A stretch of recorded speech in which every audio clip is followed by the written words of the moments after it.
Okay, in this session we're going to be talking about modeling the time domain.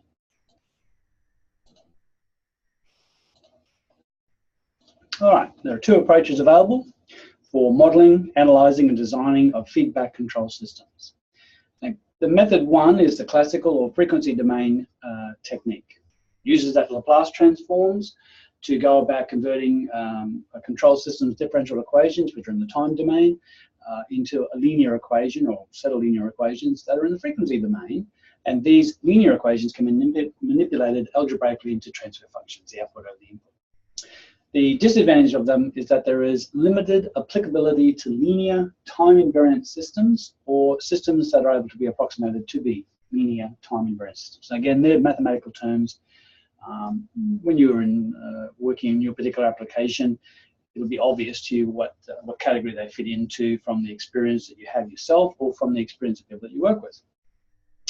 But time invariance means that whether we apply an input to the system now or sometime later, say t seconds, the output is identical except for a time delay of that particular time period of t seconds. Thus, the system output does not depend on the particular time the input's applied. The advantage of that classical or frequency domain technique is that it rapidly provides stability of transient response, and so you can see immediate effects of varying the system parameters until you get your desired or your acceptable or what you've designed into it response that you want to have. The method number two is what we call the state space or modern or time domain technique.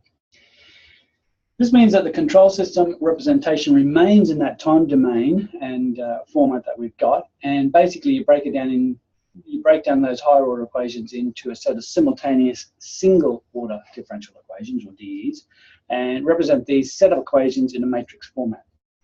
And then you use matrix algebra to manipulate them and do a whole range of things with them. Now, each differential equation contains one differential term of a state variable, x dot. So remember, x dot is that means dx dt, so that's the rate of change of that particular variable x, and with relationship to time, and its relationship to the state variable x, whatever that might be, to all other state variables in the system and to the inputs of the system. So you might have x1, x2, x3 inputs, so you can have dx1 dt, dx2 dt, etc. Now, the state of the system is the set of variables such that the knowledge of these variables and the input functions will, with the equations describing the dynamics of the system, provide the future state of the output system. So it's just a set of equations, time dependent, that basically has been set up as a model to help you through the dynamics. And again, remember, the dynamics could be for electrical circuit, you might have to use Kirchhoff's law, all those fundamental principles, or if it's a mechanical process, it might be pressures or flow rates, that type of thing. Okay, now the state variables describe the future response of a system given the present state, the excitation inputs, and the equations describing the dynamics. Now the disadvantages are that it's not as intuitive as that classical approach that we use with Laplace, but that's okay. That just means you've got to do a bit more mathematics and get a bit more, in the headspace. And then state space representation is not unique. Now there are a couple of things that, and again, what you'll find is that the particular application you use, look, it's been used for a long time in your particular industry, for argument's sake, as an application. So the obvious thing is that it will be work for that particular situation. In more mathematical areas where maybe you're pushing the boundaries and it's a new system, or it might be a research area that you're doing in your particular industry, or setting up a new function, for argument's sake, well, you might come across that as a unique problem. The advantages is that it's widely applicable, and it can represent non-linear systems with backlash, saturation, and dead zone, and conveniently handle systems with non-zero initial conditions. Time variant systems are able to be represented, and you're able to model the same systems modeled by the classical approach, and it can be used by simulation of physical systems on the digital computer. So there's so many advantages, as you might imagine, as control systems has evolved, that it's been taken up more and more as a particular approach. Now, the state of a system is described by the first set of first-order differential equations, and they're written in terms of those state variables. So, as I said beforehand, you can have a whole range of state variables, x1, x2, x3, all the way up to xn. And what we're looking at is those differentials, so the rate of change that's occurring for x1 dt, x2 dt, all the way up to xn dt. And as you can see, you have just your general expression that you would have with a polynomial. So you've got your coefficients, your A1s, your A12s, your A1n's, etc. Your B11s all the way up to B1m's. And they're going to be the coefficients that you're going to find in your matrix. And then you've got your X1s, your X2s are going to be your state variables, and these are going to be your controls. So we'll look at that in a moment in matrix form. So if we express this in matrix form, called the state differential equation or the state equation, then it equals the system matrix, in other words, all of those coefficients, multiplied by the state vector, x1, x2 through to xn, plus the input matrix. So here's all your inputs that change over time. So they could be temperature inputs, they could be things that the transducers picked up, it could be constant monitoring, it could be old data, it could be live data, it could be being, basically fed in as the system kicks over, literally while the plant is operating, multiplied by the control vector. So in vector notation, it's x dot equals ax plus bu. So as I said beforehand, we can use all those range of matrix algebra processes, things like inverses, and remembering that when we multiply matrices, the order is important. When you multiply square matrices and non-square matrices, all those kind of properties you need to go and reflect on. So here in this case, that A matrix is an n by n, so that's a square matrix. And then the B matrix is an n by m, so that means that it's not a square matrix, it's obviously a matrix that you need to be able to generate. Also, from properties, if you've got an n by n, you can multiply it with an n by m, because if you remember, your rows and your columns have to fit together. So all those matrix algebra rules you should check up on and make sure you're confident and competent with it. Now, the outputs of the linear system can be related to the state variables and the input signals by the output equation. So in other words, what we're saying here is that the outputs can be related to the state equations. So now the outputs we're going to call y1, y2, and they're dependent upon, as you can see, the output matrix itself, the state vectors, because that's what's changing over time, the feed-forward matrix, because that's what we're trying to see what happens in the next time period, multiplied by the control vector, because the control vector is going to affect that as we process through.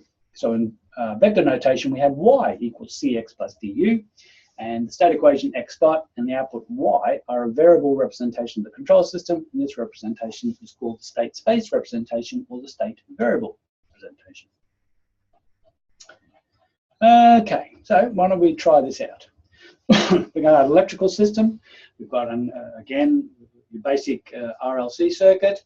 We're going to go through and analyze this. So the first thing is always state your assumptions. We're not told anywhere in that question about the initial conditions, so we will assume 0 initial conditions. As I said before, be careful with assumptions, state all the assumptions you can, and if you aren't told anything about the initial conditions, then just assume that they're 0. So in other words, nothing's operating until you flick the switch and everything's ready to go. Now, as we know in real life, as you change shift, that's not true, because things are already, processes are already occurring, so you wouldn't have 0 initial conditions, for argument's sake.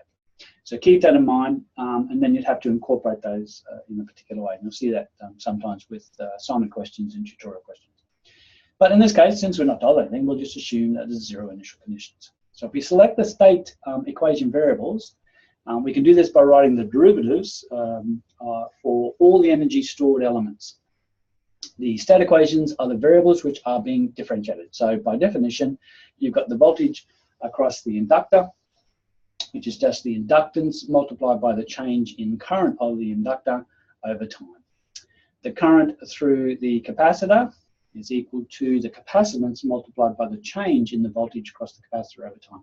So they're the two storage devices, the inductor and the capacitor. Now we need to write the right-hand side of the equations of 1 and 2 as linear combinations of the state variables and the input. Now, since the voltage across the inductor and the current through the capacitor are not state variables, we need to express those particular variables as linear combinations of the state variables, the current through the inductor, and the voltage across the capacitor, and the input voltage overall, the source voltage. So as I said beforehand, you've got to know your fundamental principles. So in this case, we're going to start with Kirchhoff's current law. So if we cycle through our particular circuit, we can see that the current through the capacitor will equal that. And then from Kirchhoff's voltage law, the voltage drop across the inductor will equal that, equation 4. So as we say, we want to consider the other portion as well, the parallel section. So the voltage across the resistor equals the voltage across the capacitor, since they're in parallel. So from that, we can get equation 5, which gives us the relationship between the current across the resistor or through the resistor equal to 1 over the resistance multiplied by the voltage across the capacitor. All right, so now we do some mathematical manipulation. So we're substituting equation 4 into equation 1, and now we're starting to generate these equations. So we've got ultimately VL equals VT minus VC of T, or the voltage through the across the capacitor. And we go back to our first principles, and we can see ultimately we end up with I dot through the inductor with time, so that's IL dt, equals 1 over the inductance multiplied by the source voltage minus 1 over the inductance multiplied by the voltage across the capacitor. So keep substituting now, so we're going to find that substituting equation 5 into equation 3 will yield an expression for the current through the capacitor, which is equation 7. Substituting equation 7 into equation 2. So really what we're now seeing with equation 8 is manipulating that through. So we've now got an expression for the change in voltage across the capacitor in terms of, now these are just constant values, so it doesn't matter what resistance or capacitance you have because it can change your circuit. But the key things are is that the change in voltage across the capacitor with respect to time is related to the voltage across the capacitor and also the current through the inductor. Now, to get a better idea of the matrix format, equation 8, this one here, can be rewritten. Now, why I'm doing that is because you'll see that we have all these individual terms that obviously when we write out a matrix, if they don't have a value, so set them up as being 0. So it's a good idea to do that here because then you can very quickly see, and it's a good check as well, as you go through which of the particular coefficients here that will go into your matrix. And also keeps track of your variables like the derivative, the voltage across the capacitor, the current through the inductor, and the source voltage overall. So likewise, if equation 6, we can do exactly the same thing. So then we go about writing them in the matrix format. So as you can see, we can very quickly, if we do a multiplication through, we would end up with our 2 expressions from above. See the zeros are important because obviously we have to fill in our matrix format. So that's in the form of the state equation. X dot equals AX, A is our state variables, plus B multiplied by our controls. All right, now with the output equation, we're going to go about doing exactly a similar process so that we can end again with having it into a matrix form. So the output equation being defined is the current through the resistor. So we can rearrange the expression, basic expression of Ohm's law through looking at the voltage across the resistor and the current through it. So we end up with this expression for the current through the resistor. And then to get a better idea of the matrix format, and as you can see now, you're going to get lots of zeros, but that's important. So write that in matrix format, and there it is. So now we have the output matrix in that form. So there's our output of the whole system written in matrix form. So Y equals CX plus DU. So the state equation and the output equation is called the state space representation for that electrical circuit. In particular, it's for basic RLC circuit. You see, it's been done in general terms because we can change our resistor at any time. We can change our capacitance at any time. So the idea is if you write it in that general format, then it's much easier to then redesign as you go through. What about a mechanical system? Well, just like we've seen beforehand, we can represent particular systems, whether electrical or mechanical. And likewise, this really is not about boxes and dampers and springs, etc. That is a mechanical representation of some particular device that obviously has some vibration occurring, which again could be when you're turning something off, turning something on. It could be 2 pumps connected together for argument's sake, so you're getting a shudder through the pumps, that type of thing. So think of that not as blocks and springs and dampers, but as some sort of some system like that.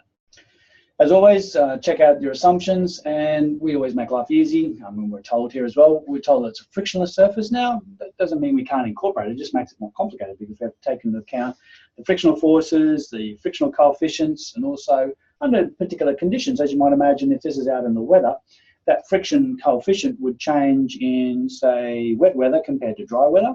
So therefore, then the whole frictional forces would change. But in a general sense, to model the behaviour, we're going to take the frictionless surface here. Not telling anything about the initial conditions, so as I always say, assume that they're 0. But the key thing is to state what your assumptions are. All right, so then we go about doing our analysis, just like we've done beforehand. Consider the forces acting on M1. And here we've obviously got a spring working on that. We've got a damper, and of course the mass itself, the inertial mass.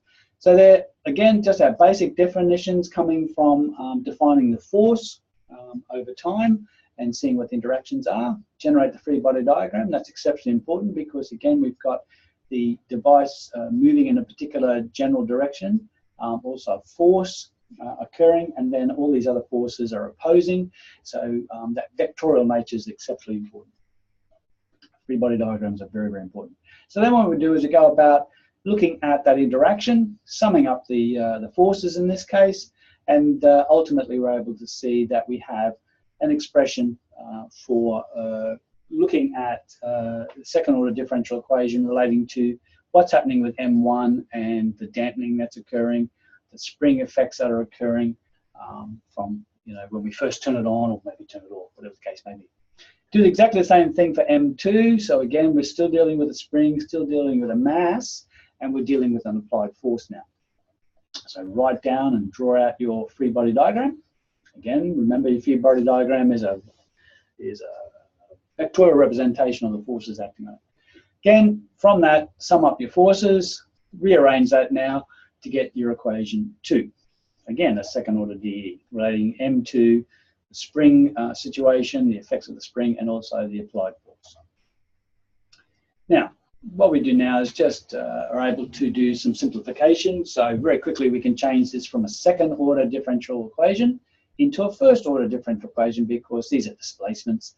So therefore then they're really velocities when we should take the derivative of those. Second derivative of those from that second derivative equation, as you can see, comes down to just a first order or first derivative.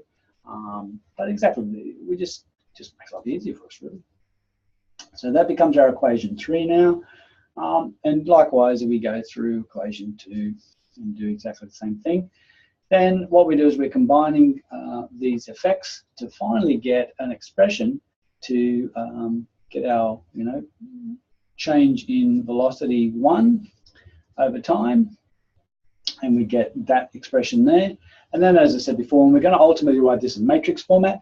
So the idea, of course, is to put those zeros in like we've seen beforehand. That way, when you write your matrix, it makes much more sense. So then with considering equation 4, we solve for those particular expressions, go through, and likewise, we end up again with an expression for dv2 dt. And again, put your zeros in, very important, and then you can write out your matrix format. Very powerful, very useful. So now we have it in that appropriate form for the state equation. We've got our inputs, we've got our state equation, we've got our controls.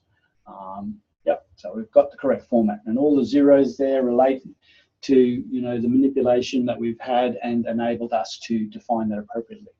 Now with the output equation, so defined as x2, then we end up with our matrix. Again, since we're driving for x2, you can write this down very, very simply because you want x2 to be the output. That's the output.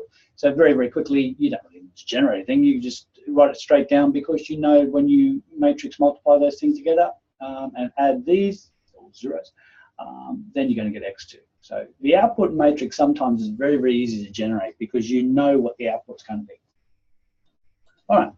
Thus, the output equation, as you can see, is all of that, which is just x2. So that's just checking to make sure that it is. So that is correct. That's what the output is. So the state equation, and as we said beforehand, the output equation is called the state space representation for that particular circuit or setup, which is a mechanical setup in this case. All right. Now, talked beforehand about some of the mathematical principles related to, invariant systems and state space and that type of stuff. So again, this is mathematical content, it's theoretical mathematical stuff. So as I say, take it on board, but the reality is look at the application of it in reality. So there must be enough state variables to represent the control system. In other words, If you don't define all the correct state variables, then you're going to get a mismatch when you go to do your matrices. So usually the minimum number is equal to the number of energy storage devices in the system, and that's the key thing. That sentence is the key thing. You check all the time, you're looking for capacitors, inductors, that type of thing, those energy storage devices. So if you derive a differential equation to describe the system, the number of states must be at least the order of the highest order term in the differential equation. For example, the highest order of the differential equation here, this particular system, whatever it might be, is represented by this cubic one here.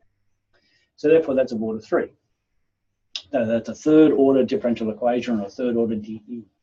Thus, there must be 3 simultaneous first order differential equations along with those 3 state variables.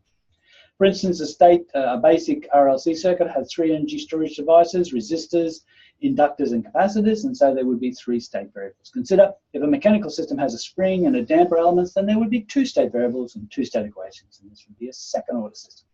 It's just got to match up, otherwise you can't solve things. It's like simultaneous equations. You've got to have the number of unknowns, and then when you do that, you have a correct number of equations. If fewer state variables are represented, then it may be impossible to establish a particular output equation, because some system variables are unable to be written as a linear combination of the reduced number of state variables. Also, if you choose the minimum number of state variables, but if they're not linearly independent, then you may not be able to solve for all these system variables, or worse, it may be not possible to represent all the state equations. Now, as I said beforehand, these mathematical principles are important.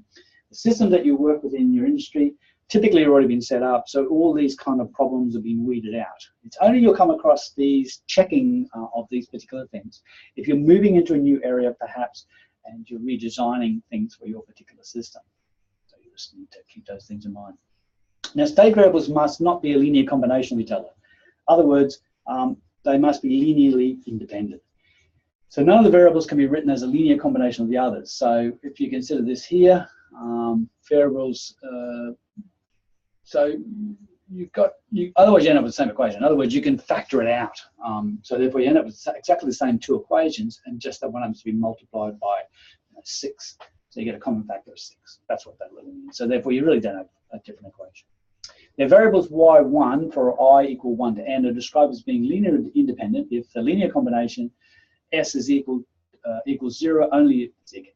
So the key thing here is that by choosing as we use, see here, these, for example, are linearly dependent. So you've got a factor here. So even though you can write out these equations and set them up, if you're in your derivation end up with another equation, but it happens to be obviously a factor, you take a factor of 2 of that equation, then you really got the same equation.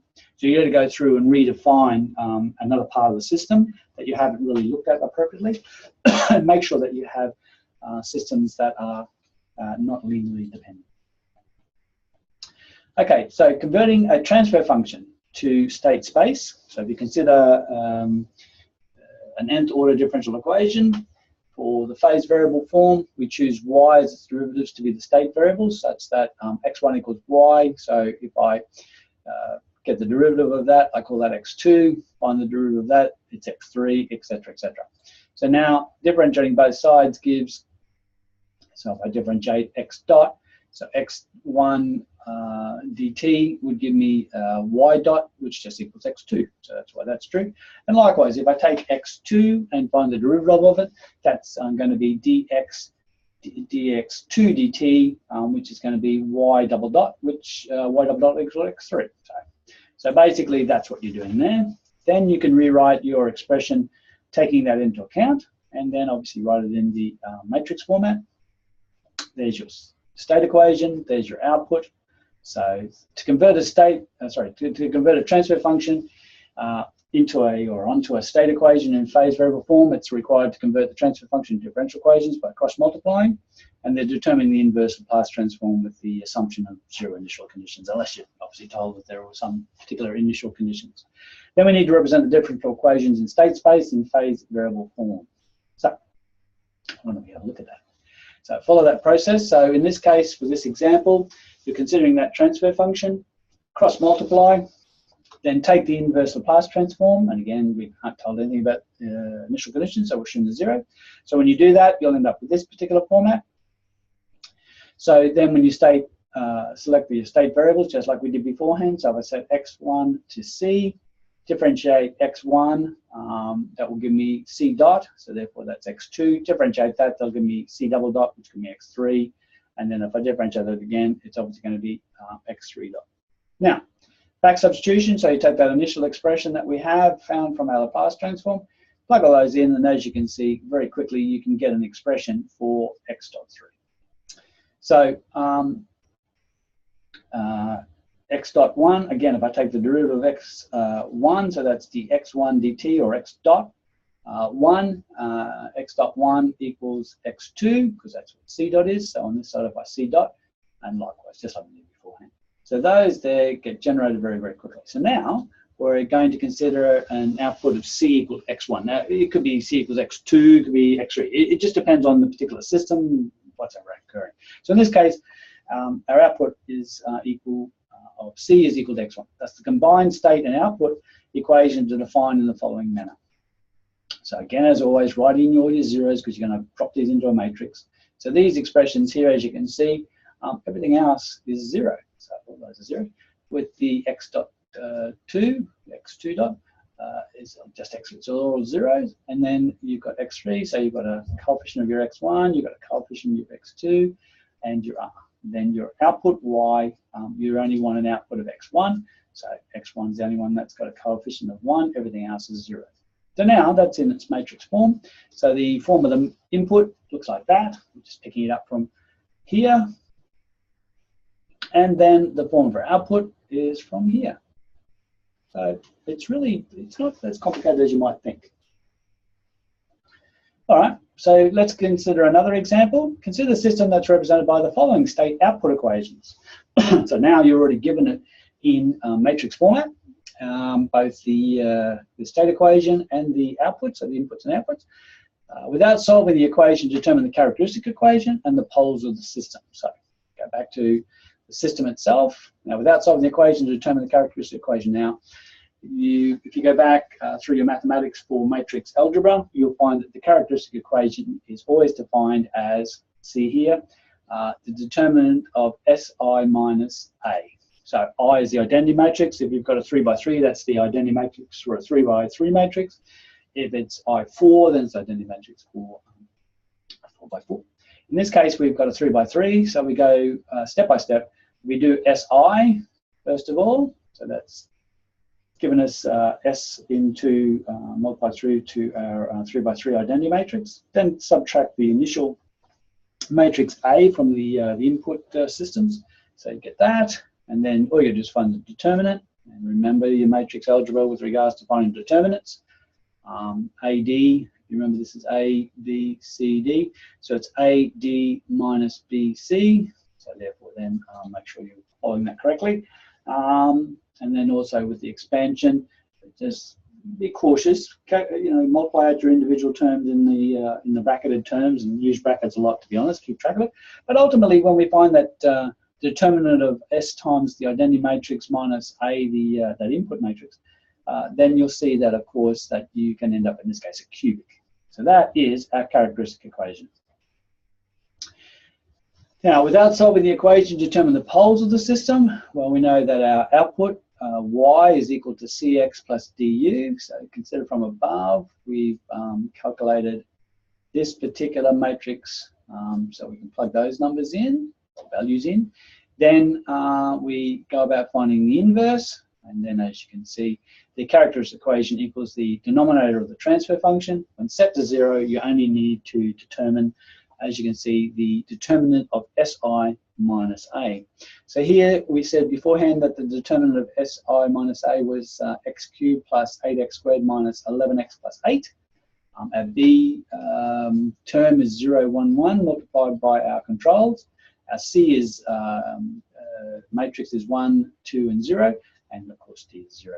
So if we go back, we can write down our expression very clearly now, drop in our terms. It's pretty complicated, but it's not too bad. And as you can see very, very quickly, using your matrix algebra, and I've given you some clues there with regards to following the process.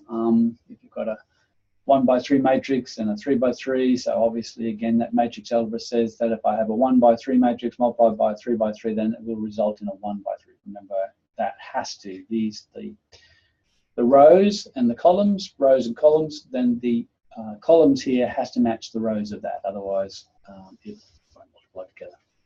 Likewise, we just continue the process, and as you can see, it drops out very nicely. So likewise here we have a 1 by 3 multiplied by a 3 by 1. So as long as the columns of this one and the rows of that one match, we should end up with a 1 by 1. And bingo we do. Then we end up with this expression just by simplifying further and further with our algebra. And then to find our poles, we set that characteristic equation, the bottom line, to 0. And then you can use, since this is an x cubed, you can go and use your calculator.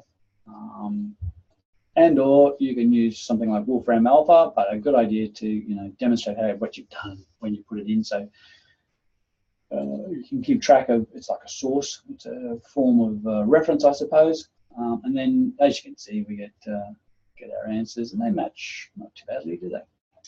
And that's the overall process to find, in this case, as you saw, a couple of worked examples to help you work in state space. So that's the analog processes that relate to that. And then because this is an introductory course, we're not going to go into state space or any of those other characteristics that we would see in that we follow through with the analog. So in this case, we're going to stop there and not do any digital applications, although we get followed up by a different unit. All right, so we've seen how to work in the time domain using the classical frequency technique, and also state space or the modern or the time domain processes.